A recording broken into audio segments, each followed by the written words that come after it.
Since 2014, 30 vehicles have been added to the National Historic Register, a program created in partnership with the U.S. Department of Interior and Library of Congress to celebrate and catalog the most significant cars in the world.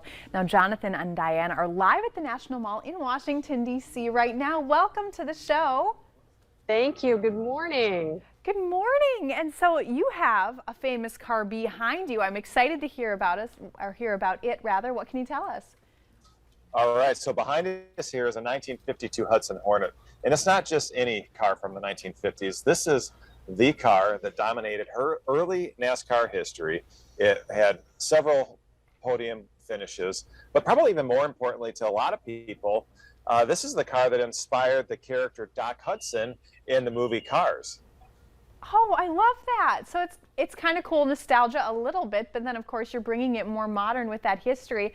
Now I'm sure people at home are wondering, what is the National Historical Vehicle Register? So the Historic Vehicle Register is very similar to the Register of Historic Places. We celebrate the historical and cultural significance of the vehicle, much like they do the built world, like the Library of Congress has Statue of Liberty and the Golden Gate Bridge in their library in perpetuity. We do the exact same thing for vehicles. And so you have some new vehicles being added this year to the register. How are they being honored?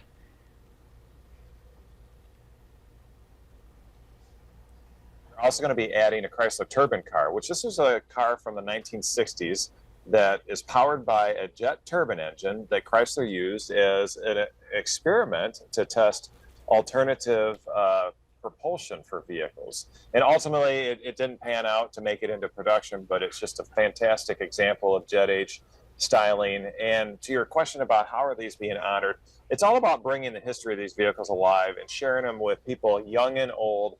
And also this idea that cars are more than just transportation. They're a significant part of our history and have had a tremendous impact on society as we know it today. Now, obviously, you guys are out in Washington, D.C. We do have a lot of car lovers right here in the Midwest, and in Fargo-Moorhead, we actually have our own franchise, Rides, which is a show about cars, especially classic ones. And so they may be a little bit more familiar with the Hagerty Drivers Foundation, but can you tell us about that? So the Hagerty Drivers Foundation is a 501c3 nonprofit started by Hagerty. And so we not only celebrate the cultural and historical significance of vehicles, but we also try and make sure that financial barriers don't get in the way of young kids trying to get driver's education training. So we have License to the Future, where they can apply for a grant and they can get that training. Gosh, that sounds outstanding, and I love that you're bringing kids into this. It's another way to kind of help them come up with a lot of cars maybe that we grew up with or our parents or grandparents we've heard about. I'm just really curious, for the two of you who are car lovers, do you have a favorite classic car? Oh, that's like asking you to choose your favorite child.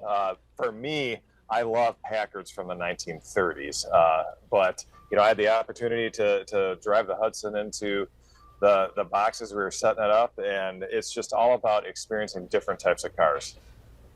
Yeah, agreed. I'm a Mopar fan, Mopar girl, so Challenger, Charger from the 1970s, but also a really big Corvette fan. So I like those early Stingrays. You know, 1968, 69 is probably one of my favorites in the black, tuxedo black with that saddle, that nice saddle interior, T-tops and side pipes. I'm in. So kind of almost even a modern look, like sleek body styles. And then of course, even with the Hudson, I mean, that one is, you know, it's a lot more kind of a fun body style. It brings a lot of people to reminisce, you know, back in the good old days, as they would say. Thank you guys so much for joining us. If we want more information on the National Historic Car Registry, where can we get that? You can go to driversfoundation.org, and that's where people can also apply for funding for License to the Future for driver's education training. Well, that sounds great. Thank you so much again for joining us. What a cool view at some amazing vehicles. We appreciate you guys, but you at home, stay with us. Coming up on today's show, a small town bar with a big town taste. Bruisers is up next with Eat the FM Area.